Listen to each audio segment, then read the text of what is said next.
Yesus, terima kasih karena kuasa darah pengampunanmu tetap bekerja sampai saat ini, sehingga segala dosa dicucikan, segala kelemahan dilepaskan.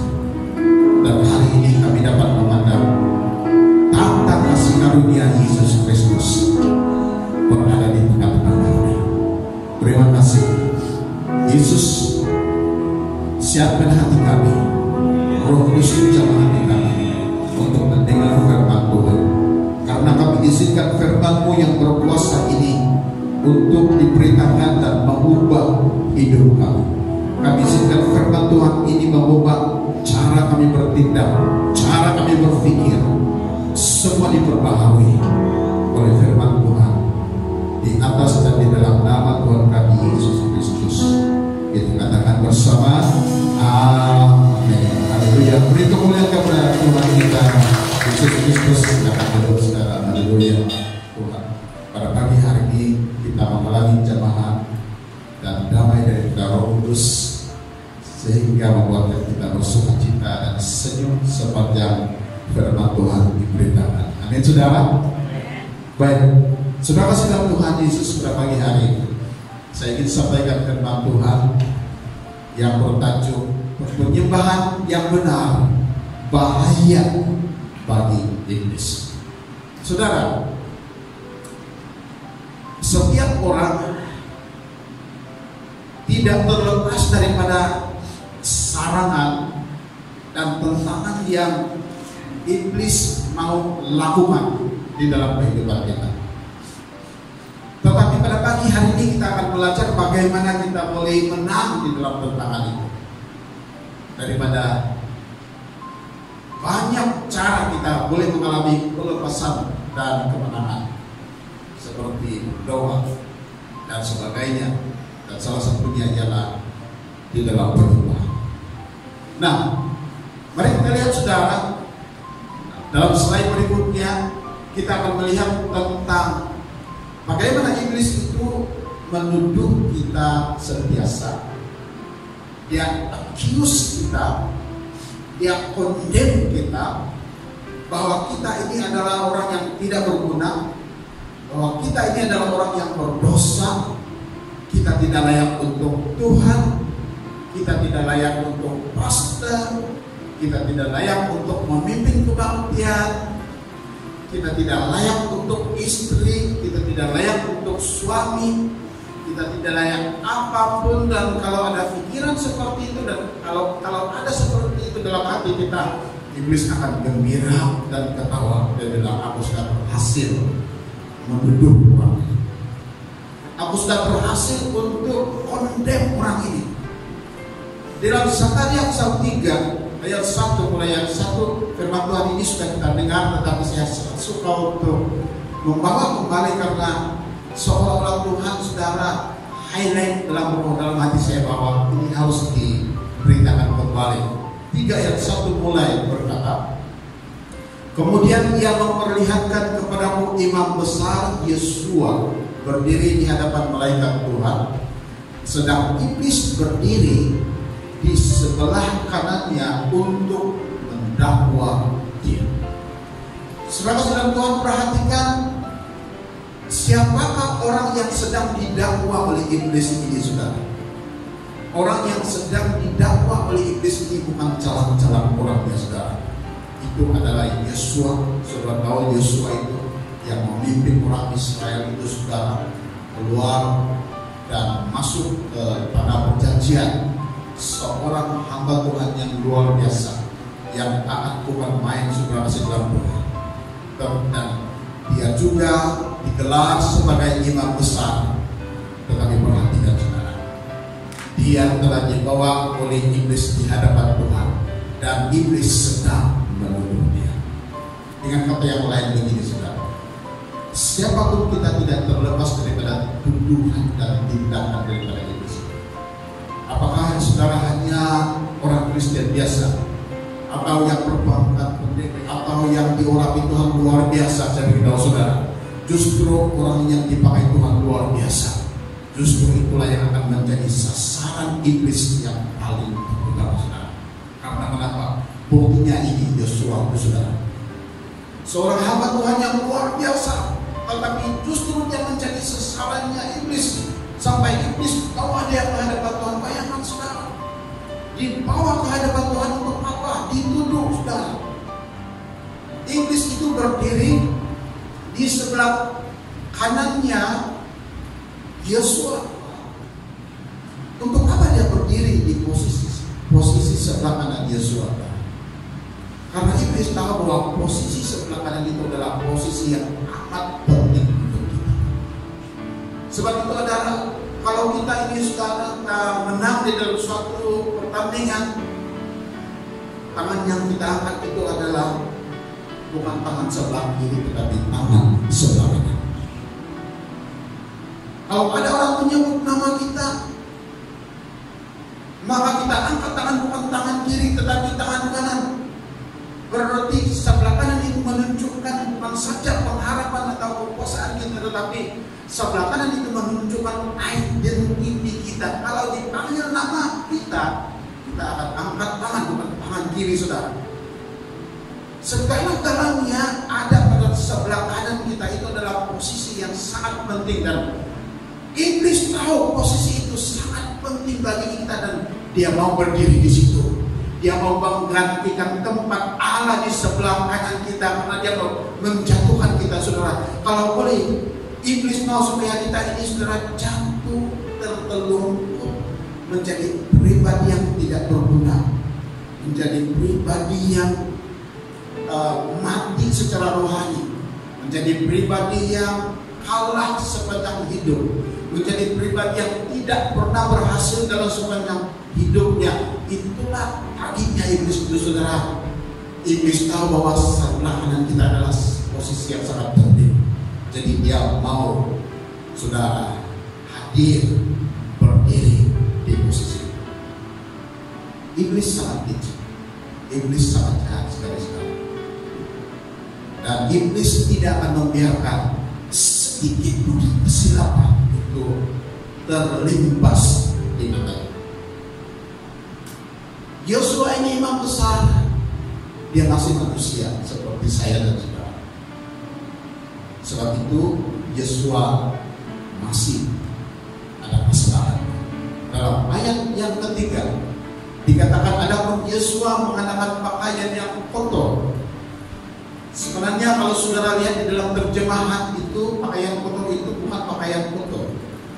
Kalau dalam lihat terjemahannya, perkataan pakaian kotor ini bicara tentang dosa Yosua. Alkitab begitu lemah lembut bertimbang rasa kepada Yosua. Alkitab tidak mengatakan Yosua berdosa, tetapi Alkitab mengatakan Yosua memakai pakaian kotor. Kalau Alkitab bertimbang rasa, kalau Alkitab itu saudara lembut kepada kita, kasih kepada kita, iblis tidak lembut kepada kita, iblis tidak kasih kepada kita. Iblis bilang Yosua berdosa. Tuhan mengatakan Yosua hanya pakai baju kotor, tapi iblis bilang tidak, Yosua berdosa. Sebab itu Yosua dibawa ke hadapan Tuhan untuk dituduh. Nah, saudara Tuhan, kita tidak terlepas daripada tuduhan iblis. Lalu pertanyaannya begini, bagaimana kita boleh lepas daripada tuduhan? Bagaimana kita boleh menang dari accusation, condemnation daripada iblis itu, saudara? Bagaimana kita menang? Apa yang Tuhan berikan kepada saya beberapa hari, saudara, yang pertama ialah mainkan musik penyembah. Ini seperti perkataan atau ayat yang biasa, tetapi apabila saudara renungkan ini, dia sebenarnya sangat luar biasa, karena ada dasar firman Tuhan dalam 1 Samuel 16 ayat 14 mengatakan begini, tetapi roh Tuhan telah mundur daripada Saul, dan sekarang ia diganggu oleh roh jahat yang daripada Tuhan. Perhatikan ayat yang pertama itu, saudara, dia bilang tetapi roh Tuhan telah mundur daripada Saul. jaga-jaga kalau roh Allah itu sudah mundur daripada kita, saudara, itu roh setan akan masuk ganti tempat dalam hidup kita. Kita harus berhati-hati kalau tidak ada lagi Roh Kudus tinggal bertakhta dalam hati kita, itu setan yang akan masuk dan mengisi kekosongan itu, saudara. Sebab itu jangan sekali-kali, saudara, kita menjadi keparingan rohani. Karena kalau Roh Kudus itu tidak ada dalam hati kita, itu artinya adalah kita akan menjadi kering secara rohani, kering di dalam kasih, kering di dalam kesungguhan untuk menyembah Tuhan, kering tandus di dalam hal pengorbanan, kesanggupan untuk berkorban untuk Tuhan. Dan kita merasa tidak bernayang, saudara, di dalam Tuhan. Jadi jangan sampai terjadi seperti itu, karena kalau Roh Allah tidak ada lagi dalam hidup kita, maka iblis akan masuk dan bertakhta di dalam hati kita. Dan apabila iblis sudah masuk dan bertakhta di dalam hati kita, saudara masih dalam Tuhan, maka hati-hati, hidup kita akan hancur. Buktinya bagaimana? Coba lihat, saudara. Ayat yang berikutnya, ayat 15. Lalu berkatalah hamba Saul kepadanya, ketahuilah roh jahat yang daripada Allah mengganggu engkau. Nah, roh jahat ini dia bilang daripada Allah, ini maksudnya bukan daripada Allah. Roh jahat tiada yang dari Allah. Roh jahat itu memang dari roh jahat lah, tetapi kenapa Alkitab mengatakan roh jahat daripada Allah, maksudnya ialah roh jahat yang diizinkan Allah untuk menguji saudara dan saya. Firman Tuhan mengatakan kalau Yesus itu pernah diuji di padang gurun selama 40 hari, maka dia juga boleh mengizinkan cobaan kepada kita, saudara, supaya kita siap dan boleh digunakan untuk alat bagi pekerjaan Tuhan. Jadi firman Tuhan mengatakan bahwa hamba Saul ini berkata kepada Saul, ketahuilah roh jahat yang daripada Allah mengganggu engkau. Nah, bagaimana hamba Saul ini boleh melihat roh jahat mengganggu Saul? Nah, tolong jangan samakan hantu dengan iblis. Hantu dia cuma menakut-nakutkan kita, tetapi dia tidak membunuh kita. Tetapi iblis dia tidak menakut-nakutkan kita, saudara. Dia mau menghancurkan kehidupan kita. Yang hamba Saul nampak terhadap Saul itu adalah bahwa mereka nampak manifestasi daripada roh jahat keluar terjadi di dalam hidupnya Saul. Bukan tiba-tiba muncul ada seorang rupanya seperti perempuan pakai pakaian putih, rambutnya semua turun ke bawah, dan ada darah mengalir keluar dari mulut, gigi taringnya keluar, dan dia punya kuku memanjang dan seolah-olah menerkam Saul. Sorry saudara, bukan itu yang hamba Saul nampak. Tetapi yang hamba Saul nampak ialah manifestasi daripada iblis yang keluar daripada Saul itu, saudara, sampai mereka tahu, sadar bahwa yang ada di dalam diri Saul itu bukan roh mereka, roh setan, yaitu roh iblis. Saudara sedang Tuhan, saudara pernah nampak manifestasi daripada orang yang dirasuki oleh setan bagaimana, saudara? Saya masih ingat kita berdoa banyak kali, Pastor Brian, kita pernah mengalami, kita doa orang itu, saudara, dia manifestasinya luar biasa. Ada perempuan yang masih kecil, umur baru di bawah 20 tahun, kita pegang, ramai-ramai pegang, semua kita yang pegang terpelanting, saudara. Karena kenapa? Manifestasinya begitu luar biasa, kuat sekali. Dan saya boleh bayangkan manifestasi yang sama terjadi kepada saya. Kalau kita pernah melihat manifestasi di mana orang yang dirasuk setan itu jatuh, suaranya juga seperti harimau, saudara. Saya percaya manifestasi yang sama dilihat oleh hamba-hamba Saul terjadi kepada Saul. Karena kenapa? Roh jahat ada di dalam hidupnya Saul. Sampai hamba-hamba yang mengatakan, ketahuilah, dia bilang, roh jahat itu mengganggu engkau, dia bilang. Saudara, roh jahat tujuannya ialah mengganggu kita dan menghancurkan kehidupan kita. Tetapi sudah kasih Tuhan, kita akan bebas kalau kita sentiasa mainkan musik penyembahan. Ayat 17, berkatalah Saul kepada hamba-hambanya itu, carilah bagiku seorang yang dapat main kecapi dengan baik, dan bawalah dia kepadaku, kata Saul. Dan siapakah yang mereka jumpai, saudara? Apa yang ditampilkan itu adalah Daud. Ayat 23, dan setiap kali apabila roh yang daripada Allah itu hinggap pada Saul, maka Daud mengambil kecapi dan memainkannya. Saul merasa lega dan nyaman, dan roh yang jahat itu undur daripadanya.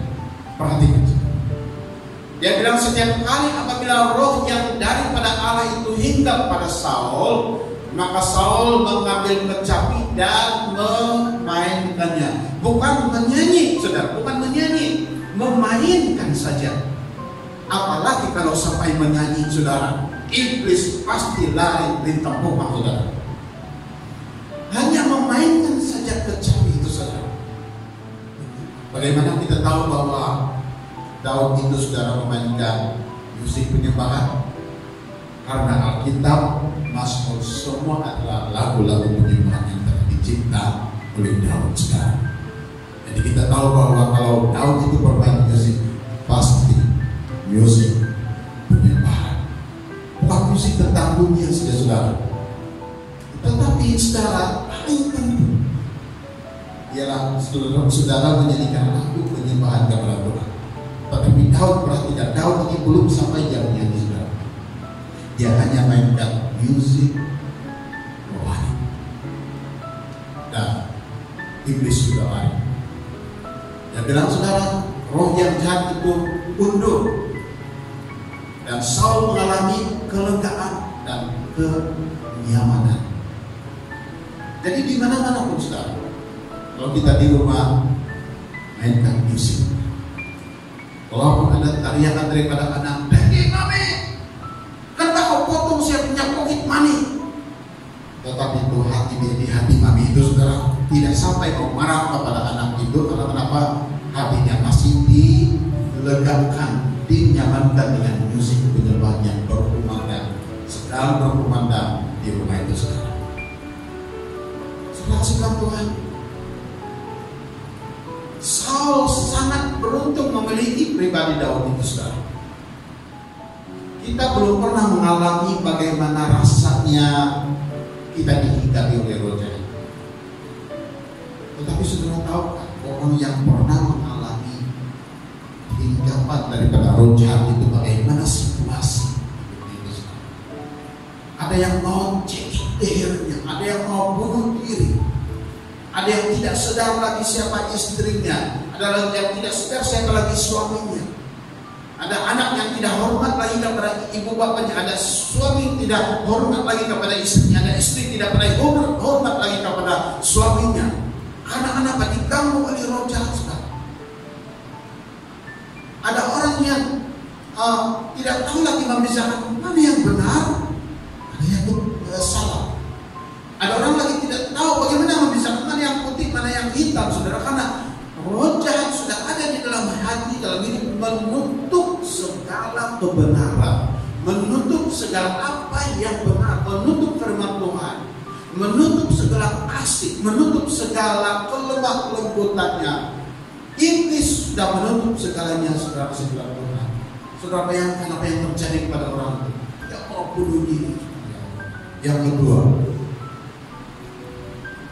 ialah bagaimana kita lepas daripada tentangan dan gangguan iblis ialah ingatkan iblis tentang penyembahan. Mari kita lihat Matius 4 ayat 1. Maka Yesus dibawa oleh roh ke padang gurun untuk dijumpai iblis. Ayat 2. Dan setelah berpuasa 40 hari dan 40 malam, kalau saya mau menjelaskan begini, selama 40 hari dan 40 malam itu Yesus belum merasa lapar. Bila Yesus lapar, perhatikan, akhirnya laparlah Yesus. Maksudnya setelah dia berpuasa itu baru dia rasa lapar. Saya beritahu saudara, siapa di sini yang pernah berpuasa? Saya sudah berpuasa 7 hari 7 malam tidak makan, tidak minum air itu saudara. Saya bisa mengatakan kalau 3 hari tidak minum air mati karena itu jantung perlu air. Dan saya tahu waktu saya berpuasa 7 hari 7 malam itu saudara, saya tahu tentang sains itu. Dan saya sudah berkata kepada Tuhan, Tuhan, kalau saya mati ketika saya berpuasa, ambillah nyawaku Tuhan. Tapi satu saja yang saya minta, Tuhan, tolong bayar saya punya iuran mistis. Apa yang terjadi saudara setelah 7 hari 7 malam itu? Besokan harinya pengkhotbah itu sekolah, dia panggil saya di pejabatnya dan mengatakan, Meridol, perhatilah, berdoa dan berpuasa. Ada orang sudah bayar kau punya pengajian di mistis dan saudara. Mulai pada jam 10.30 malam sampai pukul 4 pagi, saya berdoa, berteriak, berlompat di depan rumah dia saudara. 7 malam. Selama saya berpuasa itu, saya beritahu saudara, saya tidak merasa lapar. Makin saya berpuasa, makin aman saudara. Makin rasanya itu makanan yang kita selalu suka, tidak ada selera untuk makan itu. Tetapi setelah saya aminkan, saya punya doa puasa 7 hari 7 malam, tiba-tiba saya merasa sangat lapar saudara. Ini yang terjadi kepada Tuhan Yesus. 40 hari 40 malam dia tidak rasa lapar. Tetapi selepas itu saudara, dia bilang akhirnya laparlah Yesus. Nah, perhatikan di sini saudara. Waktu 40 hari 40 malam berpuasa, Yesus tidak diganggu oleh iblis. Tetapi ketika Yesus lapar, baru iblis ganggu dia. Karena iblis dia lihat apa titik poin kelemahan dalam hati kita. Dia nampak itu kelemahan kita, maka dia datang dan menyerang kita. Tahu masa ini Yesus sudah lapar, maka iblis mulai menggoda Yesus. Slide berikutnya kita lihat saudara.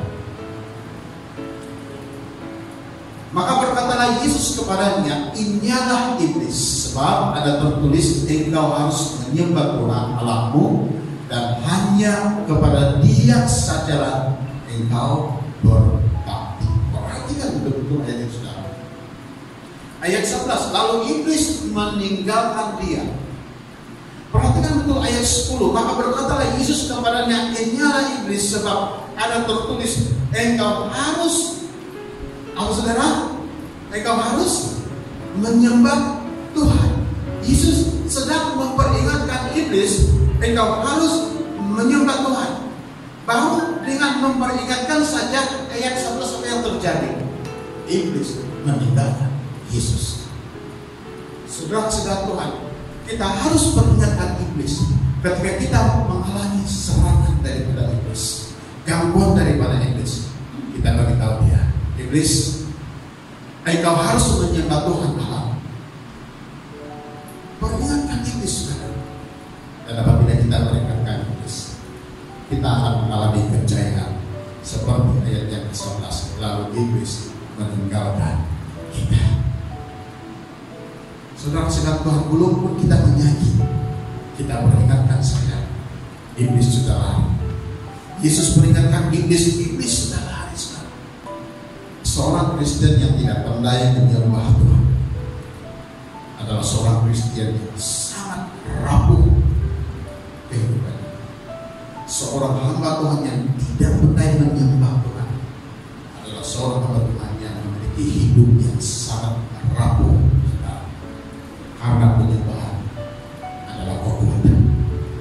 Karena penyembahan adalah satu senjata untuk kita menang atas tantangan dan cobaan daripada iblis. Sebab itu sudah mari kita boleh pondok Daud di gereja kita. Mari kita pulihkan penyembah dalam gereja kita. Memang Tuhan mengatakan kalau Tuhan ditinggikan, orang akan datang. Pada akhir zaman ada ramai orang yang datang karena melihat perbaikan Tuhan. Maksudnya apa itu, saudara? Orang akan datang kalau nama Yesus. Saya tidak tahu kalau saudara sedang mengalami tantangan dan gangguan daripada iblis. Tetapi kalau firman Tuhan ini sedang berbicara kepada saudara dan pagi ini, engkau mengalami gangguan daripada iblis luar biasa, gangguan itu sampai engkau tidak tahan, sampai perkataan kotor, perkataan yang mengerikan boleh keluar di mulutmu.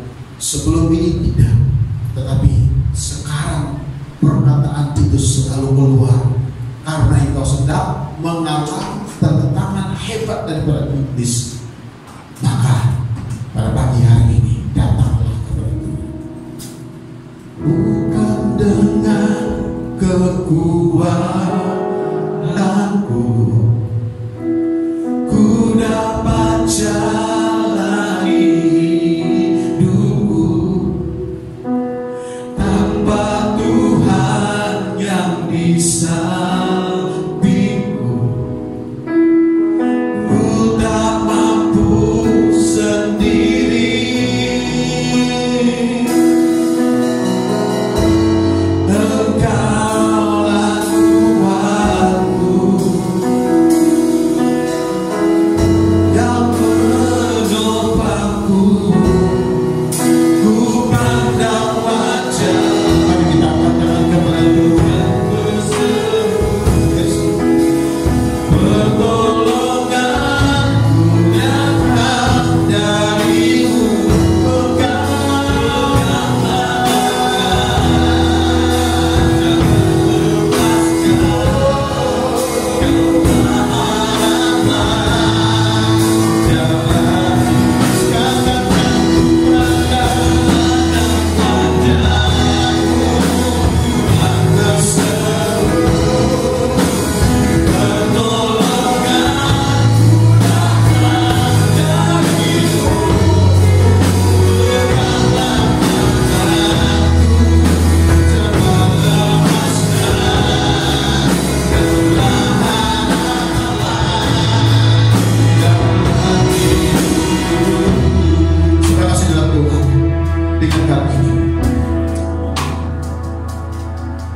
Saya merasa bahwa ada di antara kita yang baru semalam engkau melepaskan perkataan ini. Biar aku mati saja, biar aku mati saja. Aku tidak tahan lagi, aku tidak tahan lagi dengan ini. Biar aku mati saja. Kalau itu engkau, saya minta engkau maju depan dengan cara, karena semua berdoa untuk engkau. Engkau sudah mengatakan, biar aku mati saja. Aku tidak tahan lagi dengan kemiskinan. Aku tidak tahan lagi dengan ini. Sementara kita menyanyikan lagu ini, setelah saya mengatakan ini karena Tuhan mengasihi kau. Tuhan mengatakan kepada